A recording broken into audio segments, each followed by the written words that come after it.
Bon, donc, l'incubation dans le parcours d'établissement. C'est vraiment le sujet. Puis là, on voulait une posture de quelqu'un qui participe un participant, un incubé, hein, un super beau mot qu'on a développé, un incubé, et des représentants qui portent, qui coordonnent des incubateurs, un en milieu urbain avec Éric, puis Catherine en milieu rural. Donc, on va commencer par un premier 5 minutes de présentation. Chaque panéliste a 5 minutes pour mettre un peu la table sur leur expérience, description de leur organisation. Donc, je commencerai ici, François, à ma droite. Oui. Bonjour, François Thibault de Haye du Moulin. Moi, je suis à l'incubateur. Approche peut-être. OK. 1, 2, 2. C'est mieux comme ça. Je suis à l'incubateur de Saguenay, plateforme bioalimentaire solidaire. Ma compagnie a été fondée en 2018, mais je suis à l'incubateur depuis 2020. Donc, un vieil incubé.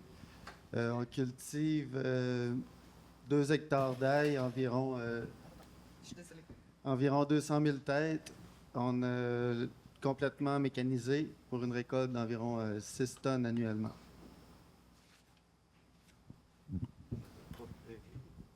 Non, mais c'est correct, François. De toute façon, on va aller dans plus de questions par la suite. Catherine, on fait un test de micro. Peut-être parler dedans, voir si... approche-toi, par exemple. Allô? Ouais, Oui, c'est allô. parfait. Moi, je suis coordonnatrice du parcours d'incubation. C'est le Germoire Parcours d'incubation qui est porté par la table de concertation bioalimentaire du Bas-Saint-Laurent. J'ai plusieurs... je peux changer mes slides? Est-ce qu'elle change elle-même? Ça va. Comme ça? Non, ça c'est François. Salut François. Nous, on a commencé les démarches en 2017. C'est sorti du bureau du MAPAC. Puis il y a eu beaucoup de réflexions qui ont été faites jusqu'à aujourd'hui. Le lancement officiel a été fait en 2022, mais les activités ont réellement commencé plus en 2023. Et on est en projet pilote en ce moment qui va se finir en mars 2026. Donc, nous, la particularité, c'est que c'est vraiment une structure d'appui régionale qui est issue de la concertation au Bas-Saint-Laurent. C'est une offre de service qui est décentralisée. Donc, c'est offert en collaboration avec plusieurs partenaires sur le territoire. Puis, on a un processus de sélection qui permet de répondre aux critères de chacun des MRC, finalement. On passe ça. Nous, on a vraiment une grosse structure de gestion, là. Moi, je suis à la coordination. Je relève à la fois du conseil d'administration de la table de concertation. Il y a le comité aviseur qui est là pour prendre les décisions. Et puis, j'ai 8 comités locaux pour la sélection des candidats. Et dans le fond, c'est basé sur une multitude de services. L'offre de services, c'est du conseil agricole. Donc, on a une bourse de 3 000 $ qui vient en complément des subventions avec Agriconseil. On a 60 heures de formation au niveau technique, au niveau gestion, puis au niveau communication marketing. Il y a un profil de personnalité qui est fait en collaboration avec le CREA. On a du mentorat individuel pour les participants. Il y a du mentorat collectif que là, on vise vraiment sur les capacités entrepreneuriales des participants. On oblige à faire du réseautage. Il y a du soutien à l'établissement. Donc, à la fin, lorsque les participants ont terminé le parcours, il y a une bourse de 5 000 $ qui est remise, qui en ce moment est avec le Fonds du Grand Mouvement des Jardins. Et finalement, il y a un suivi qui est fait avec moi une fois par mois ou une fois aux 3 mois là, pour s'assurer que tout va bien dans le parcours d'incubation. Et voilà. Merci. Merci, Catherine, pour la présentation de votre incubateur, qui est vraiment la particularité. Hein? C'est comme éclaté. C'est un nouveau modèle. C'est intéressant. Merci. On passe maintenant avec un incubateur urbain. Éric. Oui, bonjour. Je ne sais pas, tout le monde ne connaît le laboratoire sur l'agriculture urbaine. Donc, Éric Duchemin, je suis directeur scientifique du laboratoire sur l'agriculture urbaine, dont la mission, c'est de documenter, valoriser et favoriser l'agriculture urbaine sous toutes ses formes. Donc, aussi sociale. Souvent, on a incompréhension aussi quand on arrive. Nous, on parle d'incubateur, mais l'agriculture urbaine, c'est du potager. Non, depuis 2016, on s'occupe aussi des entreprises agricoles. Je ne sais pas si vous savez, mais il y a 163 entreprises agricoles urbaines au Québec. Ça me fait la province est presque le pays qui en a le plus au monde, là. À Montréal, on a le double de toutes les autres villes à travers le monde. Et c'est une croissance de 20 de nouvelles entreprises par année, puis ces entreprises-là croissent en plus. Et dans tout ce travail-là, ce qui s'est passé au niveau du laboratoire, on s'est commencé à s'intéresser à l'entreprise agricole. On s'intéresse aux autres aussi, mais les entreprises agricoles, on a eu un mandat du MAPAC pour s'occuper des entreprises et ils ont commencé à venir taper à notre porte. Donc, grosso modo, les gens trouvaient notre adresse, ce qui n'est pas facile, cognaient à la porte en disant « Hey, je suis ici, j'ai envie de partir une entreprise. » Donc, il y a du monde de Bruxelles, tape à notre porte. C'est un des premiers incubés qu'on a eu. Et on l'a incubé. Et maintenant, il a démarré son entreprise à Bruxelles, qui est la plus grosse entreprise de production de micro-pousses en Belgique. Et aussi, ils sont fusionnés avec Champignons de Bruxelles, qui est la plus grosse entreprise de champignons en Belgique, qui maintenant sont rendus au niveau européen. Donc, de fil en aiguille, ce qui s'est passé, c'est ça, les gens sont venus. Donc, on a accompagné une vingtaine d'entreprises en démarrage. Et on parle d'incubation, mais souvent, moi, je préfère le espace test. Parce que ce qu'on offre souvent, c'est une table de culture dans une serre. Au début, c'était ça. Ça suffit aux gens. 200 mètres carrés, ça leur suffit. 200 mètres carrés en intérieur, ça leur suffit. C'est exemple, on a accompagné Christopher Warburton, qui était bébite à l'époque. Maintenant, c'est rendu une des personnes centrales au niveau du développement d'Antosystème. Je ne sais pas si vous connaissez Antosystème, mais quand même, ils ont levé plus de 60 millions. Umico, qui est mort, ça c'est mort. Mais Biquette à Montréal, qui existe toujours. Vigne en ville, maintenant, qui est rendu avec la Bauge. Donc, un vignoble urbain qui est rendu. Donc, plein de projets comme ça qu'on a aussi à développer. Et en faisant cet accompagnement-là, on s'est rendu compte aussi qu'il manquait d'espace après l'espace test. Alors, on a créé la centrale agricole. Pierre-Olivier en a parlé.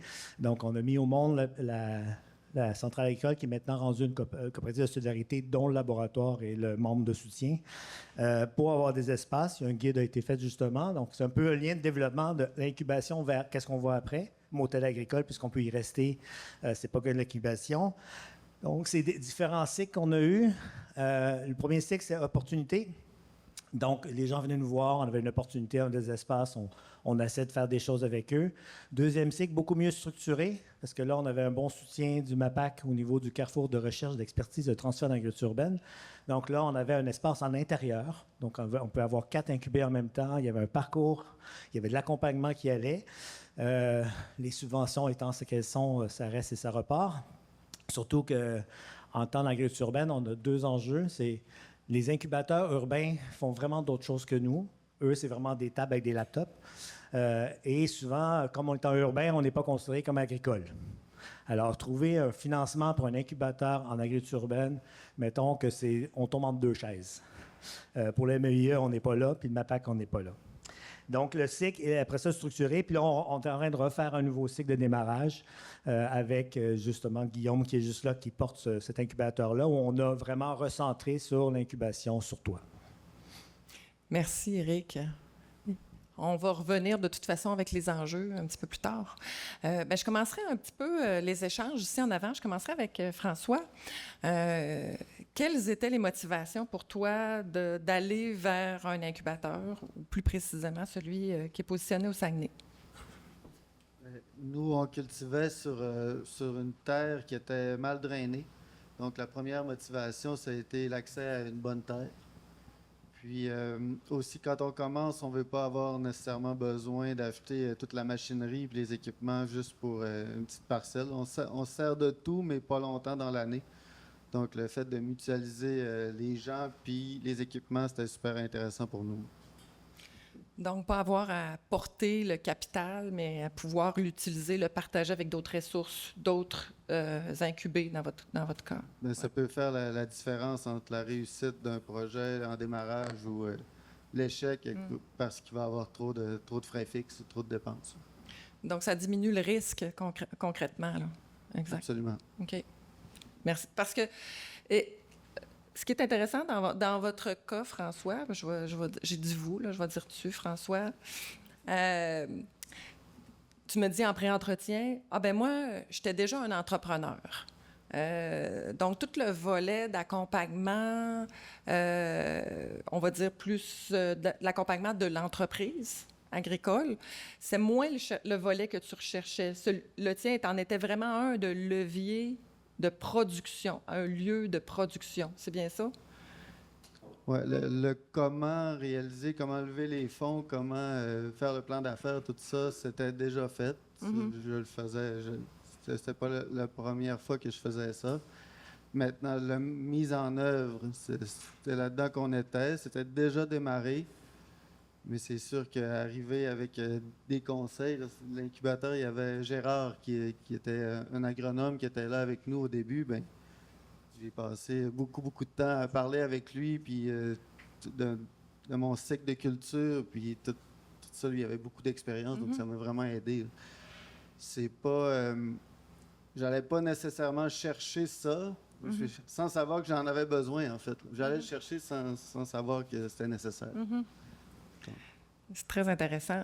C'est l'idée que c'est insoupçonné, des fois, le type de besoin qu'on va avoir besoin, on va nécessiter pour démarrer notre entreprise et finalement que l'incubateur devient un lieu de rencontre, finalement, avec des services. C'est un facilitateur, okay. C'est certain. OK. Merci, François. Mais, je passerai à Catherine. C'est quoi la motivation? Qu'est-ce qui amène un incubé à aller vers le germoir? Qu'est-ce qui les motive à aller vers le germoir? Oui, dans le fond, le portrait de la relève agricole a beaucoup changé. T'sais, avant, c'était beaucoup du transfert familial qui se faisait. C'est de moins en moins ça. C'est des gens qui n'ont pas été nécessairement dans le milieu agricole. Parfois, ils n'ont même pas d'études dans le milieu agricole. Puis parfois, ils ne viennent pas de la région non plus, puis ils viennent s'implanter de l'extérieur. Donc, les participants, soit qui manquent de connaissances, soit se sentent isolés du reste du territoire. Donc, c'est ça qu'ils viennent chercher, là, donc des outils, puis de s'ancrer dans leur communauté aussi. Là. C'est ça, parce que quand tu arrives de l'extérieur, tu arrives de la région de Montréal, puis tu t'installes au Bas-Saint-Laurent, il y a un changement de culture, il y a un changement de... Il faut recréer des nouveaux liens avec les acteurs du territoire, puis vous les accompagnez un peu là-dedans, c'est ça? Absolument. Oui. Merci, Catherine. De ton côté, Éric? Je répondrai à la même chose que Catherine. Je pense que nous, on n'a vraiment pas du monde agricole. C'est du monde en reconversion qui ont une idée, ils cherchent comment l'appliquer. À l'inverse, je pense du germoir, c'est que les gens ne veulent pas aller en région, tout de suite, tout du moins. Ils hésitent déjà passer d'un cadre supérieur ou de programmeur à faire de l'agriculture.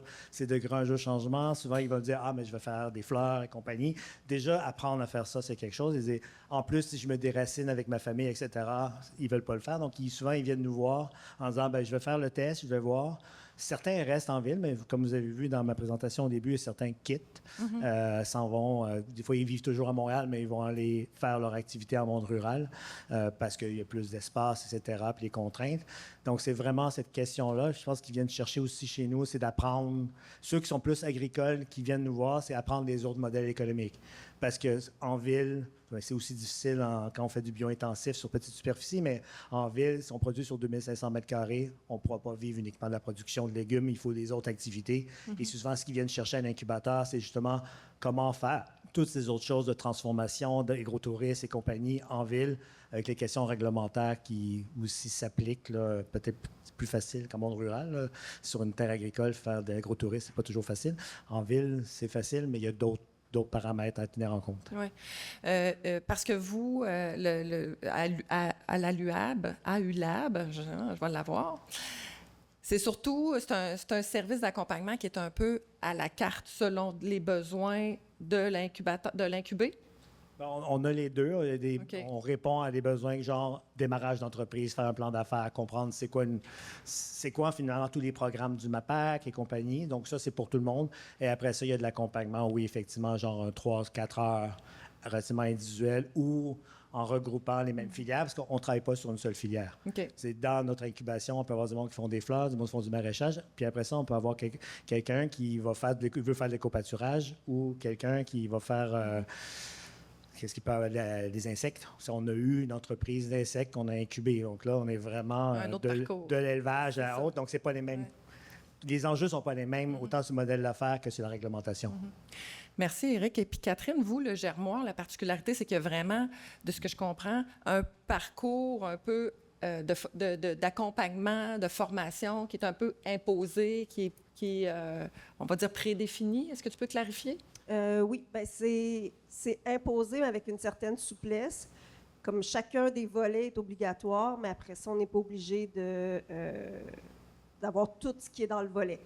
Exemple, la formation. Nous, on exige que tenue de livre et puis calcul du coût de revient soit fait comme formation. Mais si la personne maîtrise vraiment ces éléments-là parce qu'elle a eu de la formation dans le passé, ben, on n'oblige pas à ce qu'ils le refassent. Mais on veut s'assurer qu'ils soient en maîtrise là, de leur entreprise.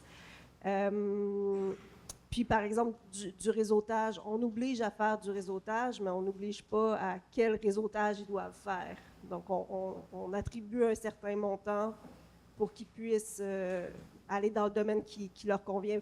Parce que, comme Éric, dans le fond, chez nous, j'ai autant des fleurs que du bovin, que de la séricole, une laiterie. C'est tout type confondu, donc ils n'ont pas nécessairement les mêmes besoins. Par contre, c'est ça, on essaie d'être souple dans notre rigidité. Bien, surtout que je comprends que le Germoire est surtout un incubateur de service parce que vous n'offrez pas de lieu en tant que tel. Dans le fond, vous allez vers l'incubé qui, lui, a par lui-même trouvé son espace de production. Exactement. Mais ça n'empêche pas, parce que dans le fond, c'est vraiment un projet qui est régional. On ne voulait pas favoriser une MRC au travers de ce projet-là. Par contre, on a une MRC, par exemple, dans les Basses, qui a un motel agricole. Donc, j'ai une incubée qui est au motel agricole, qui bénéficie de nos services. Fait que ça n'empêche pas qu'il y ait des lieux comme ça dans toutes les MRC, puis qu'on se mixe. Mais après ça, si quelqu'un louait déjà une terre chez un agriculteur, ben c'est correct aussi. C'est possible aussi d'acheter sa propre terre. Donc, il y a vraiment une souplesse qui permet d'avoir un nombre plus élevé aussi à cause de cette souplesse-là. Puis pourquoi on est allé vers cette décision-là plutôt que de vouloir partir d'une nouvelle entreprise, c'est qu'on s'est dit, OK, ben il y a déjà beaucoup de personnes qui se lancent, qui sont à risque de ne pas réussir. Fait que, commençons par sécuriser ces personnes-là qui ont déjà fait le saut. Fait que dans les critères pour faire partie du parcours d'incubation, il faut avoir déjà son lieu, mais comme je vous dis, ça peut être une location à quelque part. Il ne faut pas acheter nécessairement sa terre. Il faut avoir son lieu, il faut avoir son NIM. Ça peut être un NIM bénéficiaire. Pour les débutants. Aspirant, là, celui relève, il y a un NIM relève, hein, c'est aspirant. NIM aspirant. Aspirant.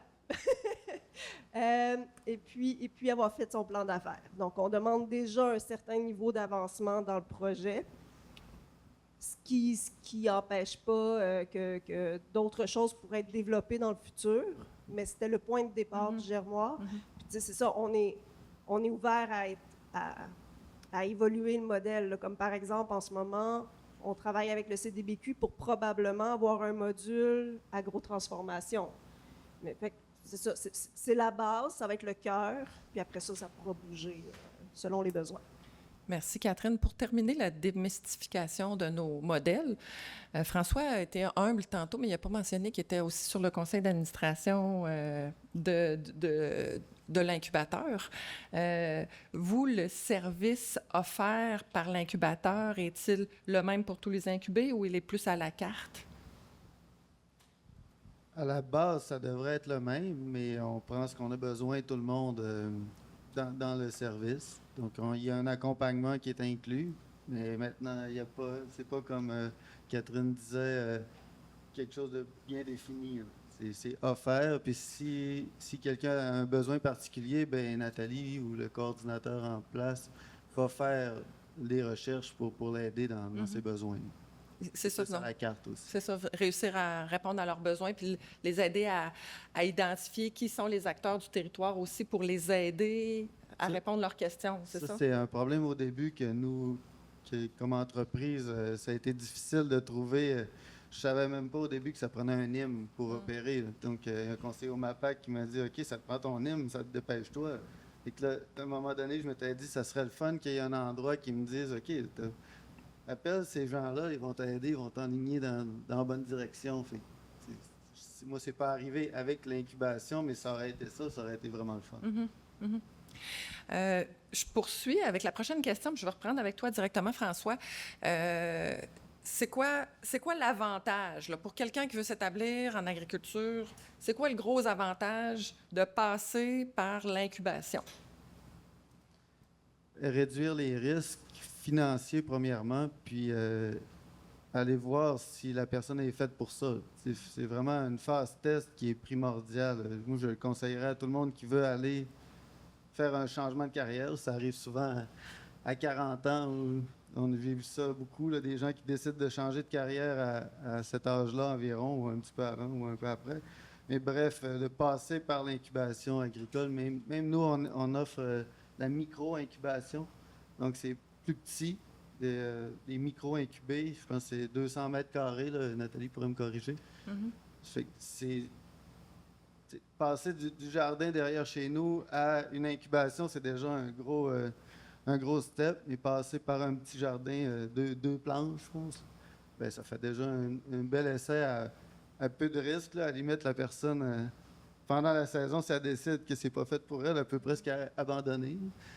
Ça n'a pas coûté trop cher pour faire un test. Donc, je pense que juste pour ça, c'est vraiment pertinent, un incubateur agricole. Je trouve ça tellement pertinent ce que tu dis, François, parce que, tu sais, le constat que l'agriculture n'est pas faite pour nous, c'est en soi un résultat de l'incubation, parce que sinon, c'est un coût de société, hein, aller chercher des financements, avoir la financière agricole qui embarque, faire de l'acquisition d'équipements pour finalement faire une faillite, se rendre compte parce que c'est pas ça qu'on voulait. C'est un énorme investissement de l'individu, mais aussi de la société. Fait que l'incubateur est... Dommages collatéraux aussi, là, c'est sûr que la famille qui est alentour, tout le monde paye de ça. Des fois, on ne voit pas ça. Quand on fait un changement de carrière, parce que moi, c'est ça qui est arrivé, on pense à nous, on dit « OK, c'est ma décision, je veux faire ça », mais les gens qui nous aiment alentour, ils en subissent aussi. Ils nous suivent quand ils voient qu'on est passionné dans quelque chose, mais il y a un coût relié à ça aussi. Donc, quand c'est un succès, ben, ils se disent ça valait la peine, mais si c'est un échec, ben, c'est une autre histoire. Merci beaucoup, François. Je vais changer la dynamique. Je vais aller vers Éric. Vos incubés, Pourquoi? c'est quoi les avantages qu'ils trouvent? Ben, je pense que François l'a bien dit, là. Mais puis nous, l'incubateur n'est qu'un volet de ce qu'on offre. Et je pense que l'incubateur qui va dans l'espace test, c'est de dire, je passe dans mon potager à quelque chose de professionnel, je fais des planches, etc. Même sur 200 mètres, les gens, rapidement, ils se rendent compte qu'ils ne fournissent pas. Puis ils disent, peut-être qu'il faut que je revoie. Et je pense que l'incubation est vraiment d'éviter pas d'éviter les erreurs parce que tu vas faire des erreurs, mais c'est de pouvoir corriger des erreurs et pas avoir d'impact financier. Pas seulement en ville. Faire un projet sur un toit, mais payer le toit, c'est 300 000 400 000 pour un 1000 mètres carrés. Ben, c'est pas possible de rentabiliser. Là. Donc, il faut vraiment que les gens sachent qu'est-ce qu'ils vont faire. Mais nous, c'est vraiment l'incubateur est dans un écosystème quelque part. On fait de l'idéation. Donc, les gens, « Hey, je veux faire ça. » Tu es comme, « Ah oui, OK, mais c'est des championnières à Montréal, là, urbaine, là, il y en a 12. » Quand tu vas rentrer dans un écosystème, il y a du monde. Ta mise en marché est où? Puis ça, tout le monde le dit, là, dans les GTA, mise en marché, tout le monde dit ça va être facile, on va vendre, on sait que c'est pas vrai. Il y a toute la concurrence qui existe. Goodleaf s'est installé à Montréal. Donc, les gens, avant de partir un projet, dire écoutez votre écosystème pour éviter qu'ils fassent des erreurs, d'avoir le NIM et compagnie. Et après ça, les gens peuvent passer en incubation ou pas.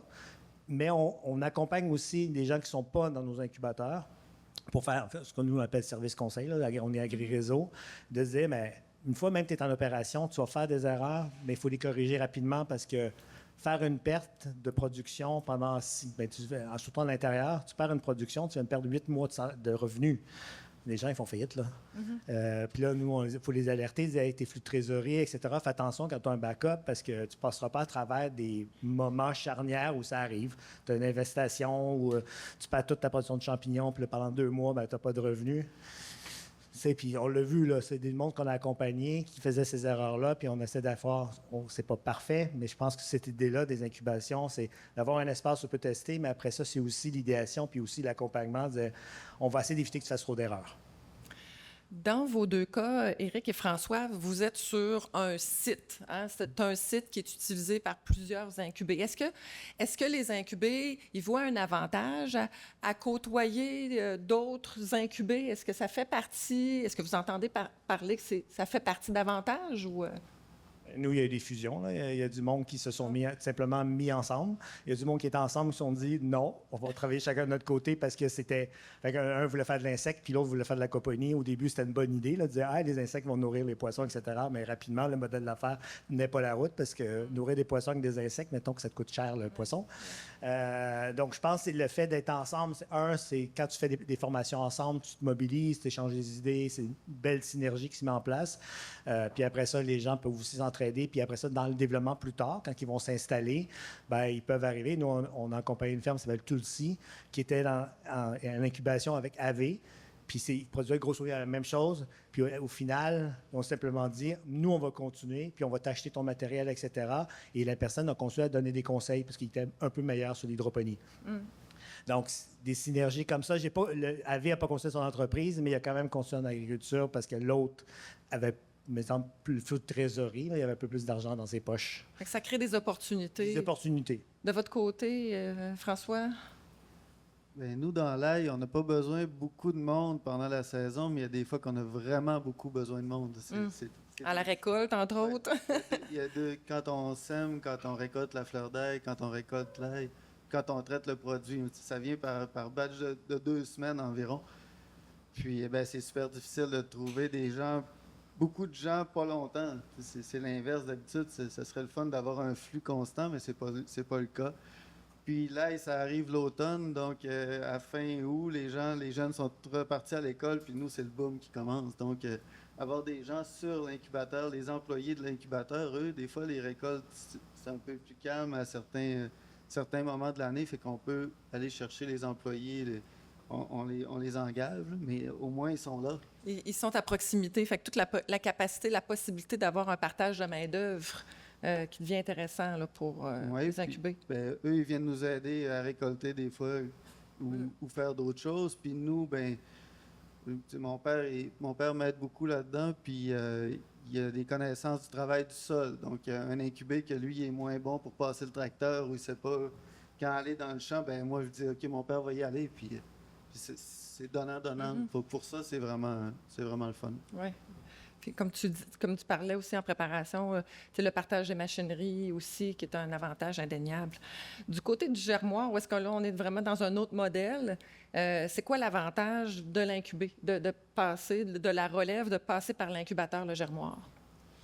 Mais tu sais, ils ont parlé les deux de l'espace test. Nous, ce n'est pas nécessairement un espace test. Par contre, le mentorat collectif où ils discutent entre eux permet d'ouvrir les yeux sur d'autres modèles d'affaires, sur d'autres manières de faire. Fait que ça les fait se remettre quand même en question, puis se réévaluer leur modèle, réévaluer leurs pratiques. Puis ensuite de ça, une fois que je réévalue, OK, mais je fais comment je mets tout ça en place? Bien, nous, on offre justement la gamme de services pour qu'ils aient cherché ce qu'ils ont besoin. Parce que, tu sais, tout à l'heure, je parlais de formation, mais il y a de la formation aussi individuelle où ils peuvent aller chercher, selon leurs besoins, à la pièce pour venir renforcer leurs compétences. Puis après ça, ben, tu sais, les compétences, ça peut être autant si je fais des fleurs, ça peut être monter des bouquets pour ma mise en marché, mais ça pourrait être, finalement, moi, j'ai envie d'être en modèle coop, fait comment je fais pour aller me transformer en modèle coop? Donc, il y a cette disponibilité-là.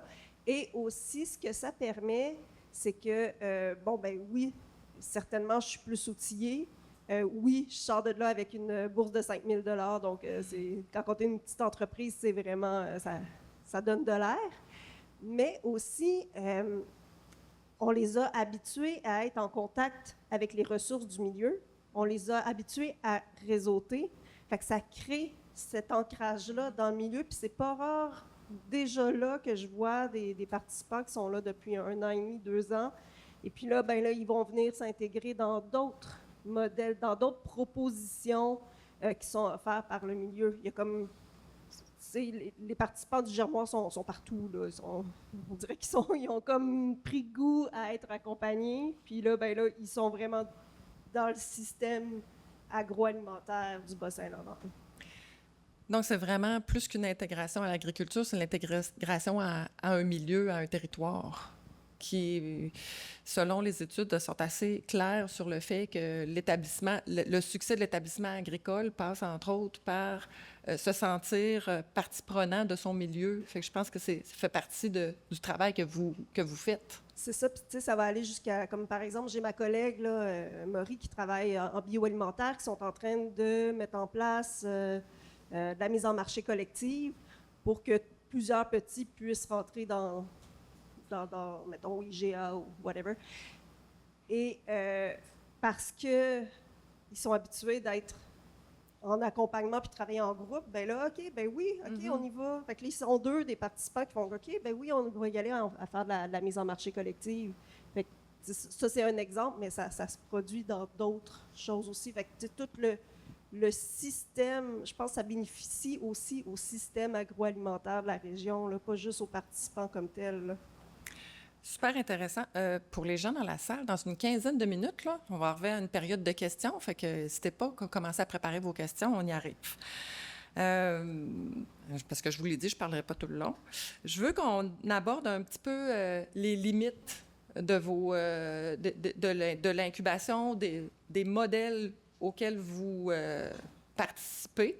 Je reprends avec Catherine. Je verrais 2 limites, 3 limites. La première, c'est le temps. Fait au niveau des participants, ça demande quand même beaucoup d'implication. C'est ça.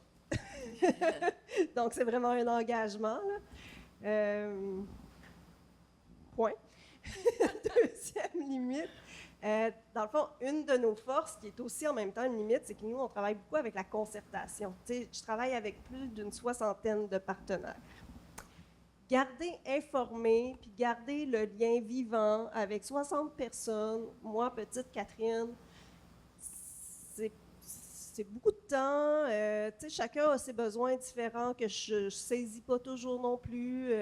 C'est une relation à construire et entretenir. Je serais franchement pas polyamoureuse. C'est beaucoup. C'est ça. Fait que, tu sais, si on veut que notre force, qui est la concertation, fonctionne, bien, ça demande beaucoup de temps et d'investissement. Fait que ça, c'est une force et une limite à la fois. Puis l'autre affaire, je m'en rappelle même plus. Ben, c'est sûr que le financement, ça va être un défi, là. En ce moment, c'est vraiment là qu'on est. Ah oui, c'est ça. C'est en fait la distance du territoire. T'sais, vous êtes toutes là sur votre incubateur, puis aussi, fait que là, vous pouvez échanger entre vous, vous êtes là dans le quotidien. Nous, si on veut créer ce sentiment d'appartenance-là, ben souvent, c'est en ligne. Faire déplacer tout le monde, c'est grand, là. Ça va de la Matapédia jusqu'à Kamouraska. C'est vraiment un grand territoire. Donc, déplacer j'allais dire les jeunes, mais ils ont tout âge, là. Il y en a qui ont 50 ans, mais déplacer tous ces gens-là, ben les jeunes, déplacer tous ces jeunes-là, c'est ça, c'est pas évident de tout le temps, là. Fait que c'est un défi pour garder cette espèce d'esprit d'appartenance. Merci. François, les limites du modèle d'incubation? Bien, on parlait tantôt qu'on est chanceux, nous, d'être sur un endroit particulier, mais c'est aussi la limite parce que une fois, au début, je disais que j'étais un vieil incubé. La raison, c'est que je m'en vais où après? L'accessibilité à la terre, c'est super difficile. Je pourrais acheter une terre 2,5 millions, mais j'ai de la misère, à la rentabiliser à court terme. Fait que C'est ça notre grosse limite. C'est pour ça que tantôt, j'ai hâte d'entendre parler des motels agricoles. C'est un concept que je commence à entendre, mais que je comprends pas exactement, là. Mais c'est le fun de réfléchir comme incubateur agricole à savoir, OK, on forme de la relève, mais on l'envoie où après? Oui, on peut acheter, mais c'est pas facile. Donc, la grosse limite de notre incubateur agricole, je crois, ben pour moi, pour Dans ta moi, position. en tant qu'incubé, c'est ça, là. Parce Il y a que il y a l'artère, qui est un super beau concept. J'en parlais justement avec Nathalie, la coordinatrice, puis ben, les décédants, il n'y en a pas tant que ça. Fait que c'est peut-être pas former, présentement, c'est peut-être pas de former des agriculteurs qu'il faudrait, c'est peut-être essayer de trouver des cédants qui sont prêts. Après ça, on essaiera de combler le besoin, mais là, on fait comme pousser sur la ressource, mais après ça, c'est bouché. Parce que tu mentionnais, bon, tu es un vieil incubé. Ça fait un certain temps que tu es sur l'incubateur. Ça fait 5 ans. OK. Puis la limite, comment fonctionne, vous, la limite de temps? C'est 5 ans. C'est 5 ans. C'est maintenant. Avez-vous une terre à proposer à François, à quelque part autour de Non, ben, Chicoutimi, aussi- c'est ça? Oui, à Chicoutimi. C'est 5 ans, mais c'est aussi 10 incubés. Donc, s'il y avait le 11e, s'il y avait un 10e qui arrivait, ben moi, je serais obligé de partir. Mais entre-temps, ça serait un petit peu... ben, je sais pas si ça serait une super idée de me pousser dehors, parce qu'après, ben, il en reste juste 3 autres. Ça donnerait rien à l'incubateur présentement de me faire sortir. Mais heureusement qu'il n'y a pas trop de monde présentement. Sinon, OK. je serais un peu Bien, ça, mal c'est pris. c'est une belle question que je lance à la foule. Hein? Comment ça se passe, le recrutement des incubés? Hein? Bien, je poursuis. Je vais passer par Catherine. De votre côté, c'est quoi les limites de l'incubateur tel que vous l'avez développé au Bas-Saint-Laurent? Les limites du germoir, du modèle. Au-delà des défis, là, Bon, c'est la même affaire, les défis, les limites. ouais, c'est parce que j'ai répondu pas mal. Oui, c'est ça, tu as fait pas mal de tours. L'espace, le déplacement. Ouais. Si j'ai autre chose qui me vient, je te reviendrai. Mais Éric, je passerai on passe la parole. POC à Éric. Ouais. Ben, je pense que tout a un peu été dit, là. Le temps, l'énergie. Nous, pour faire vivre l'incubateur, ça veut dire qu'on fait plein d'autres choses à côté.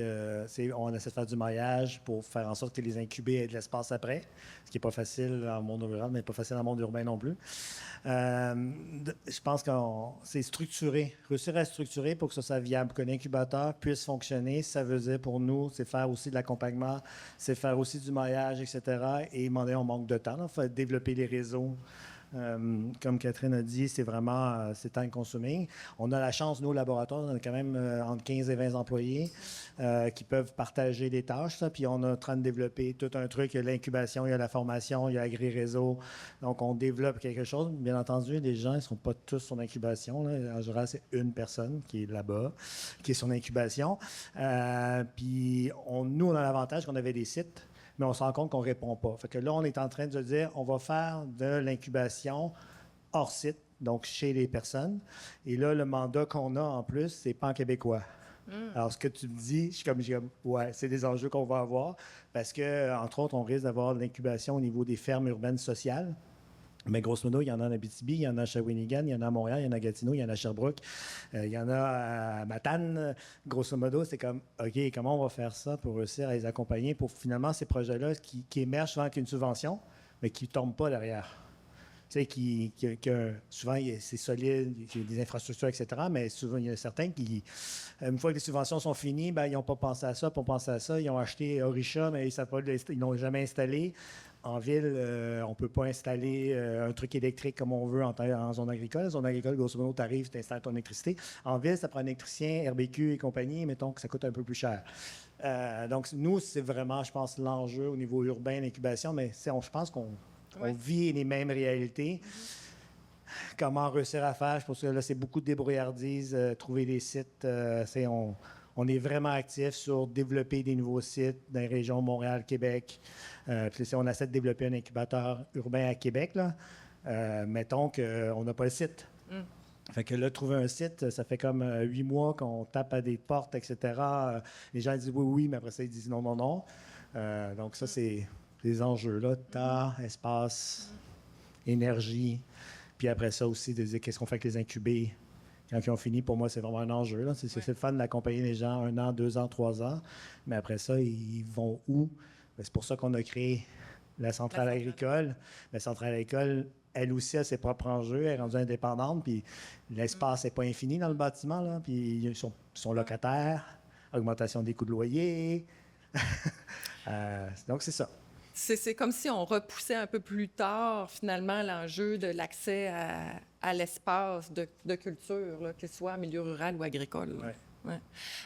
Je vais lancer ma dernière petite question, non préparée pour mes panélistes, je suis désolée, puis je ne vous imposerai pas, mais pour vous, c'est quoi, quel est l'impact, mais comment vous mesurez l'impact? Mettons, là, vous voulez parler de la pertinence de l'incubateur ou de l'incubation.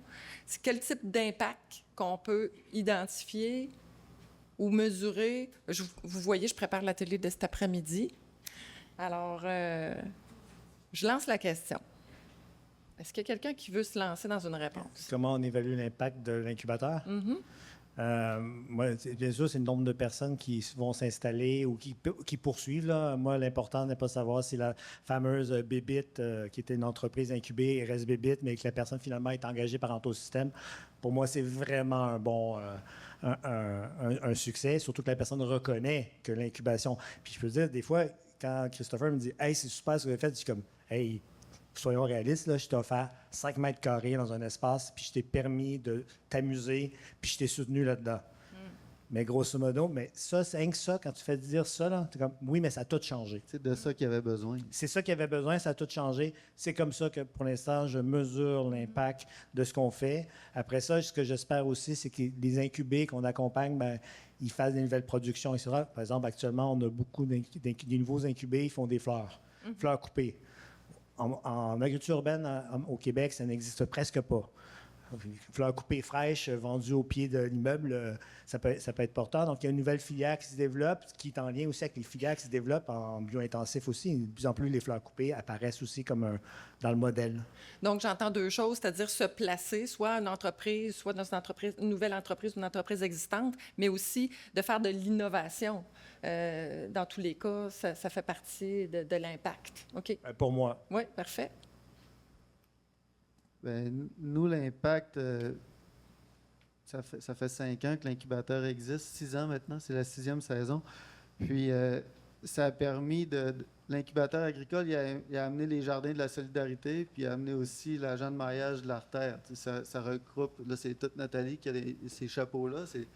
C'est assurément trop pour une seule personne, sauf que ça a amené un écosystème. Donc, on donne à moisson autour de 10, je ne veux pas dire n'importe quoi, mais plus que 5 tonnes de légumes frais à chaque année. Puis, outre les incubés, il y en a 2 qui sont installés sur des terres maintenant. Il y a moi qui fais juste attendre une terre, mais que normalement, ça va arriver. Bien, c'est tous des gens qui auraient probablement pas fait ça s'il n'y avait pas eu l'incubateur. Puis, ça donne accès à de la nourriture. Puis la réinsertion sociale est super importante aussi chez nous. Il y a des gens du CFGA qui ont des troubles psychologiques. Là. Je sais pas. Aussi, oui. Des autistes qui viennent nous aider. Donc, ils trouvent ça vraiment le fun. On les revoit après dans d'autres commerces. Pour commencer, ils arrivent chez Solidar. Ils travaillent avec nous, avec les ressources pendant l'été, puis éventuellement, on les revoit dans d'autres entreprises de la ville. Donc, c'est le fun de voir le chemin. Donc, c'est renforcer le système alimentaire territorial, finalement. C'est travailler sur tous les acteurs. Beaucoup de dommages collatéraux dans le bon sens du terme. Merci, François. Catherine?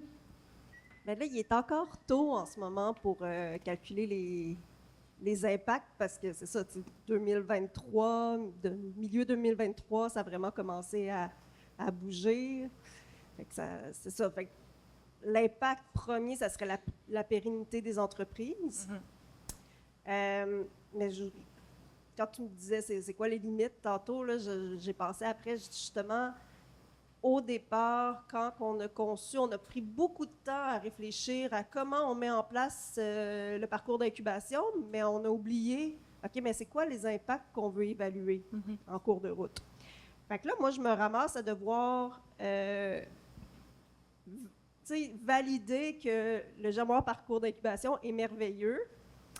J'ai des choses à dire, mais ce n'est pas nécessairement ce que les gens veulent entendre, parce que chaque personne a dans sa tête ce qu'ils veulent comme effet. Puis là, il y en a qui disent « Ah ben moi, je veux que le chiffre d'affaires, il augmente. » Ouais, mais ça se peut qu'il augmente pas, puis c'est très bien comme ça, là. Fait, je pense qu'il y a eu... Je pense que c'est une limite qu'on a eue au départ de ne pas prendre le temps que tout le monde soit sur la même longueur d'onde sur les impacts puis les indicateurs qu'on voulait mesurer. Mais moi, je considère que c'est un succès parce que j'ai 2 personnes sur 16 qui m'ont dit « Catherine, ça l'a changé ma vie, c'est génial. » Moi, ça, je me dis, c'est un succès. Mais comme tout à l'heure, ce que j'ai dit, le fait que je vois qu'ils s'impliquent dans leur milieu, qu'ils sont au cœur du système alimentaire, puis que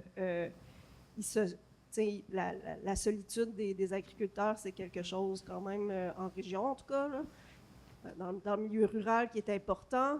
L'UPA, c'est une préoccupation qu'ils ont beaucoup. Ben, je pense qu'on contribue grandement à ce que ça n'arrive pas, là. Fait que, ben, pour l'instant, ça serait ça. Après ça, ben, il va falloir réfléchir, là, justement, c'est quoi les impacts vraiment réels, c'est quoi les indicateurs pour mesurer ces impacts-là. C'est le prochain travail. Qui, comme tu le mentionnes, dans nos échanges, tu l'as mentionné, pour le financement, ça devient important, pour rassurer nos partenaires financiers. Il faut leur démontrer de quelle façon notre initiative a des retombées. Hein, fait que ça devient une réflexion pour tous. Bien, c'est le moment d'ouvrir le micro ici en avant. Ferme Chrysalide, je t'invite à t'approcher, puis le micro, valider s'il est ouvert. Je t'invite à te présenter avant de poser ta question. Comme ça nous permet de te connaître en même temps. Il faut parler très proche du micro, là.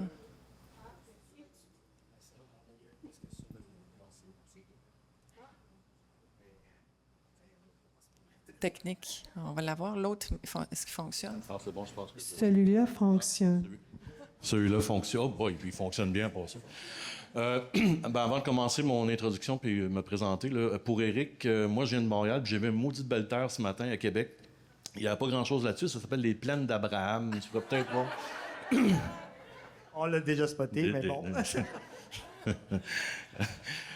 Bonjour, je suis Bruce Lapointe, je suis de la ferme Chrysalide. J'ai pas tant une question, mais un remerciement à vous faire parce que on me traite souvent de fou avec mon projet de ferme Chrysalide, puis vous me confirmez que je suis pas tant fou que ça. Si vous me pourriez me signer quelque chose, me dire que je suis pas cinglé, j'amènerai ça à ma blonde s'asseoir, ça serait... En fait, la ferme Chrysalide, là, c'est un OBNL où on tente de faire un incubateur pour les gens qui ont une déficience intellectuelle ou un trouble du spectre de l'autisme. C'est un incubateur avec un encadrement clinique en plus. Donc, tout ce que vous me dites là, ça me rejoint. François, tu parlais des gens qui ont un trouble du spectre de l'autisme ou une déficience intellectuelle qui vient t'aider. Bien, nous, notre but, c'est justement d'être capable de leur donner une formation à leur rythme. Comme ça, quand ils arrivent chez vous, ben, ils ont une expérience, une expertise pertinente, en fait, c'est le mot que je cherchais, là. Alors, je voulais simplement vous remercier puis présenter un petit peu ce qu'on faisait, puis avoir l'occasion vraiment de faire un maillage avec vous, là, parce que je dis souvent que le match de la vie est tellement difficile qu'on peut pas avoir personne qui reste sur le banc. Alors, c'est un peu ce qu'on veut faire chez nous. Et puis, le monde agricole a des grands besoins, puis je pense qu'il se prête très bien un peu à la mission qu'on veut faire. Fait qu'on va sûrement avoir l'occasion de se reparler. Alors, merci à vous trois. Merci. Je vois qu'il y a Catherine qui lève le... Approche-toi, Catherine. Merci pour les interventions. Je t'invite encore une fois, tu te présentes, puis tu peux y aller avec ta question. Oui, moi, c'est Catherine Havard. Je suis directrice au développement chez Protecteur.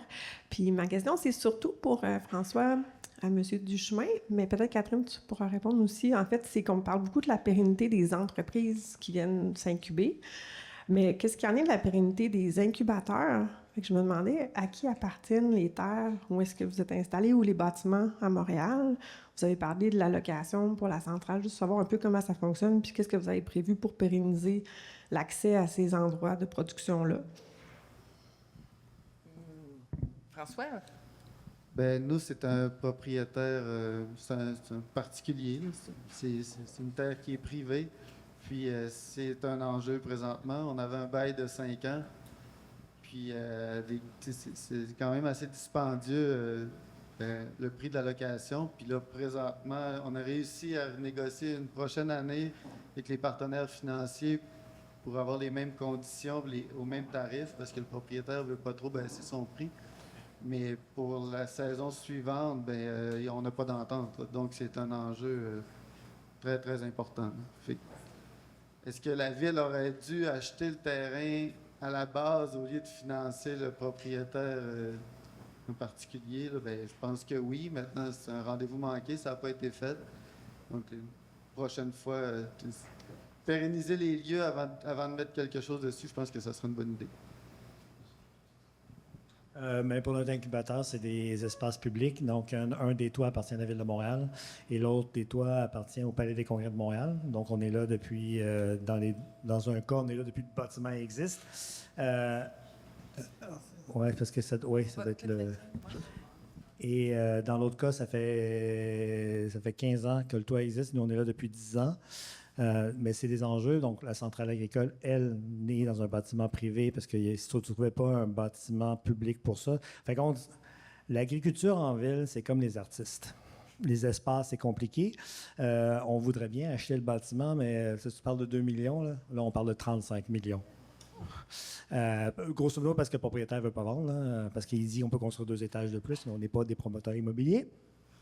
Mais ça, c'est vraiment les enjeux. Et nous, on est vraiment sur le fait qu'il faut avoir des espaces sécurisés minimum 10 ans. Là. 5 ans, renouveler 5 ans, même dans le privé. On réussit. La centrale agricole a ça, donc elle a le droit à la financière agricole. Là. Il y a des baux spécifiques qui ont été signés de type agricole pour la centrale agricole. Parce qu'il y a un propriétaire qui est vraiment willing. On est arrivé, le bâtiment était vide, grosso modo, et maintenant, il y a plus de 200 personnes qui travaillent dans ce bâtiment-là. Ça donne une idée. Donc, pour lui, c'est bon aussi, mais des loyers relativement bas. Mais parce que c'est un bon propriétaire, attendons-nous pour l'instant. Mais je pense qu'il faut sécuriser ces espaces-là. On travaille beaucoup avec des groupes aussi qui vont travailler avec des entreprises qui ont beaucoup de terrain alentour en ville. Là. Il y a beaucoup de terrains alentour qui ne sont jamais développés parce que c'est souvent l'emprise alentour de l'usine. Et donc, là, c'est la même chose, c'est des baux. Oui, c'est un terrain privé, mais la personne ne peut rien faire à part du gazon. Alors, socialement, elle s'implique en disant, mais je vous laisse l'espace, je vous donne même des services eau et compagnie, et la personne peut cultiver, sauf que c'est toujours l'économie sociale. Ça doit être en économie sociale parce que les entreprises doivent avoir dons de charité et compagnie. Donc, on travaille à ce niveau-là. Puis, le reste qu'on fait, parce que quand on cherche des terrains, on cherche des terrains qui appartiennent à la ville. Le plus possible, au gouvernement du Québec, qui n'est pas souvent plus facile. Le service immobilier du gouvernement du Québec n'est pas le plus collaboratif.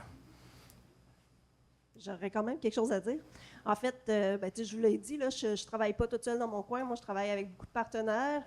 Puis, dans le fond, j'anime un comité qui s'appelle le comité Relève Cédant. Puis, on travaille fort à trouver des nouvelles façons, justement, pour que la relève ait accès aux terres. En ce moment, quand je dis on travaille, on est en réflexion collective. L'année passée, on vous a invité, vous, l'UPA Fonds d'Action aussi, la fiduciaire l'UPA Fonds d'Action était là pour rouvrir les partenaires sur de nouvelles façons de faire, puis de sécuriser des terres, parce qu'il y a aussi une problématique comme sûrement dans vos régions aussi, là, mais d'accaparement des terres. Donc, pour sécuriser des terres, pour qu'elles restent agricoles, puis que la relève puisse y avoir accès. Merci. Ça me rend émotive, vous voyez. Donc, oui, fait que c'est pas le germoir comme tel, mais dans mon travail pour soutenir la relève, on est vraiment dans ces réflexions-là, puis ça porte ses fruits, là, tu sais, la métisse jeudi, là, vous invite pour qu'on en parle, là, fait que c'est ça, ça fait des petits. Fait que ce n'est pas fait, on veut le faire, voilà, c'est la réponse. Merci. Il y aurait une dernière question avant qu'on puisse terminer le panel. Je t'invite à te présenter.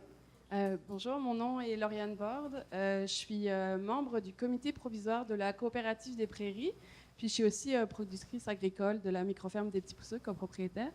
Puis nous, en fait, le projet de la coop des prairies, c'est un projet de reprenariat collectif qui est à Saint-François-de-la-Rivière-du-Sud, proche de Montmagny, qui est une ferme en fait qui est installée sur les terres de la FUSA Terre sans fin.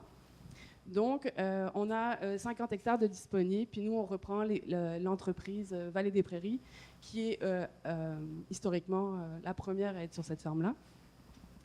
Donc, en fait, je voulais prendre la parole pour signaler l'existence du projet, parce qu'on est à la recherche de porteurs de projets qui voudraient s'intégrer à la coop, puis venir travailler ces 50 hectares de terre qui sont en fiducie. C'est ça, c'est comme je lance... un petit message dans l'univers. Puis, ma question aussi, c'est du côté microferme des Petits Pousseux. Nous, on est en redémarrage sur les terres de la fiducie, puis on va s'intégrer à la coop quand la coop va être créée.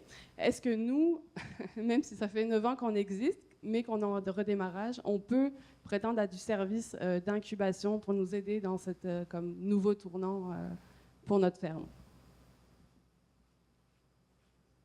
Alors, c'est une question, est-ce que des producteurs qui ont déjà de l'expérience, mais qui réorientent leur entreprise ou un redémarrage, peuvent bénéficier d'un service d'incubation?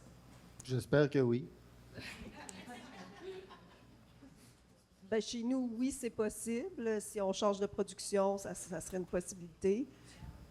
J'ai pas entendu, vous étiez où? On est proche de Montmagny. Proche de Montmagny. Fait qu'on est proche du BSL, mais pas dans le Bas-Saint-Laurent quand même. Je ne sais pas si ça s'étend. Ben, pour le moment, on est seulement dans le Bas-Saint-Laurent. Après, le futur pourrait avoir des changements. Là. Je ne pourrais pas m'engager à dire oui à Montmagny. Mais nous, en effet, si on change de production, c'est admissible. OK. Puis j'ai une dernière, je pense une dernière bouteille. À Montmagny, il y a une entreprise qui s'appelle Montel, qui a des grands entrepôts vides qui sont à la recherche d'idées pour faire de l'agriculture urbaine dedans. Et là, je pense à Eric. C'est pas public, là, mais c'est quand même... parce que mon chum travaille là-bas. On en parlera. C'est bon. mais je pense que l'enjeu qui est soulevé ici, puis ce que je soulève souvent, là, c'est comment on va réussir à soutenir l'ensemble des potentiels motels agricoles / incubateurs qui se développent sur l'ensemble du Québec. Parce que rien que dans la région métropolitaine de Montréal, je pense qu'il y en a 10. Un peu partout qui sont en développement. Souvent, on est rendu comme à 200-300 hectares. C'est comme, il faut la relève. Puis comment on fait l'incubation, l'accompagnement, etc., sachant que tout actuellement est basé sur le système d'accompagnement Agri-Réseau. L'argent est là. C'est dans Agri-Réseau, mais ça ne convient pas à tout le monde. Ça ne convient pas nécessairement à l'incubation, etc. Donc, comment on travaille cette question-là? Je pense qu'il y a vraiment cet enjeu-là de se dire, Réseau Racine peut souvent en partie y répondre, mais il y a cette question-là de comment on coordonne l'ensemble de ces activités-là pour que ces terres agricoles-là, on peut les sécuriser, c'est déjà bien, mais qu'ils soient en activité puis que chaque projet fonctionne. Parce que moi, j'ai des trucs comme ça, j'entends, Motel des Basses, là, ils sont pas pleins. Vous, je comprends que vous n'êtes pas plein. Personne n'est plein. Fait que plus qu'on en fait, plus que ça va être des terres qui vont devenir en friche arborée, là, parce qu'il n'y aura pas les personnes pour la cultiver. Donc, peut-être là, après ça, la fiducie de l'UPA, etc., qui est le modèle beaucoup plus grande production en production. Enfin, bref, je pense qu'il y a une réflexion à avoir au niveau du Québec à ce niveau-là. Puis c'est la même chose pour les trucs en intérieur. Oui et non. Si c'est petit, si c'est énorme, j'espère que vous avez un multimillionnaire derrière vous. Parce que c'est ça, là, c'est des gros investissements. Je peux plusieurs personnes connaissent les fermes Loufa. Mais les fermes Loufa, pourquoi ça a fonctionné au départ, puis qui maintenant sont rendus gros, là, c'est aussi 50 000 paniers par semaine.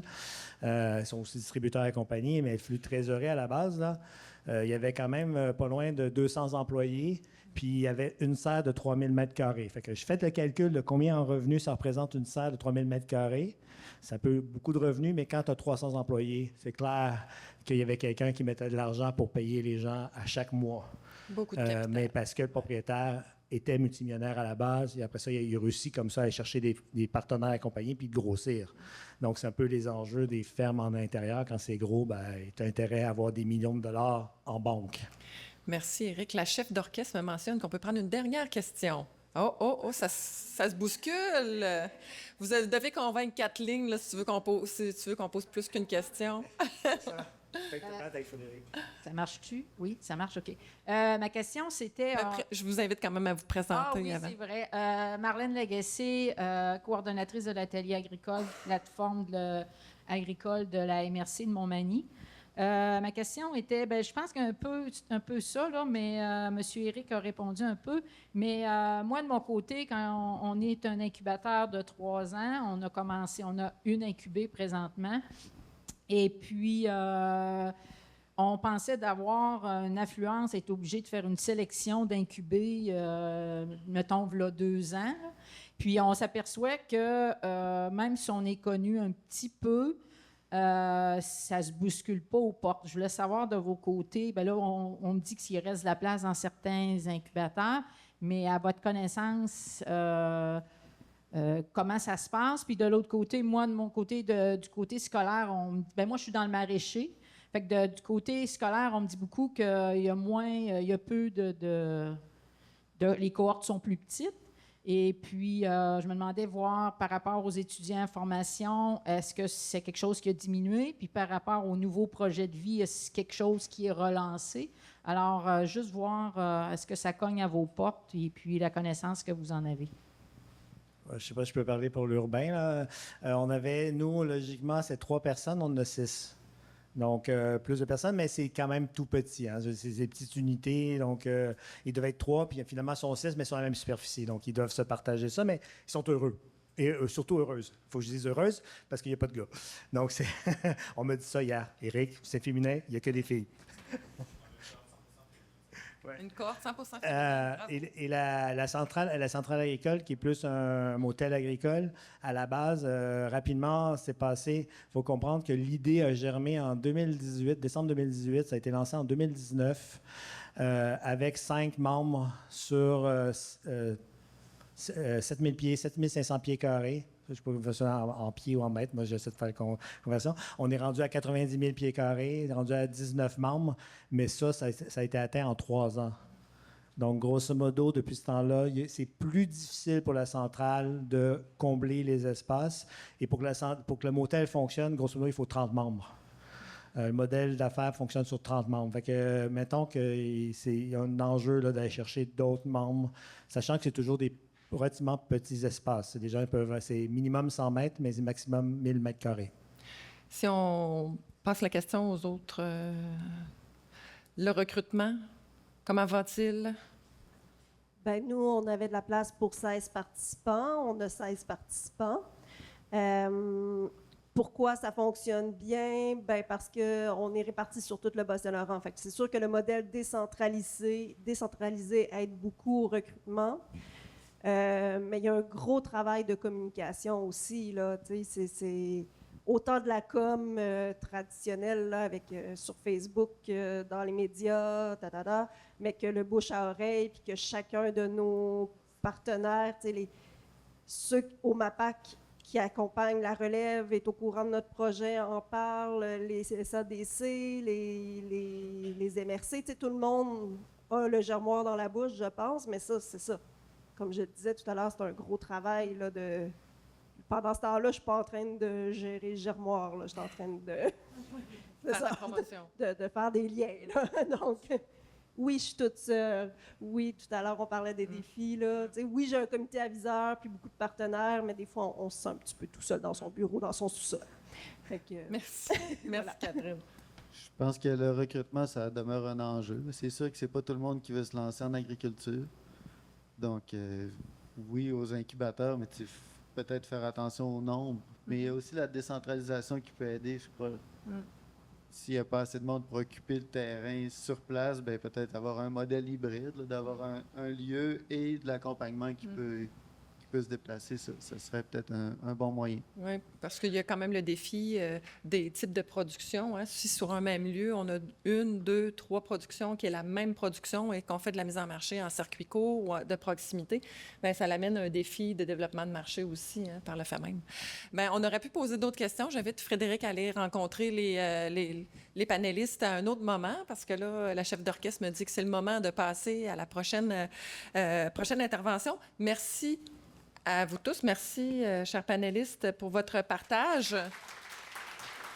Et bonne journée.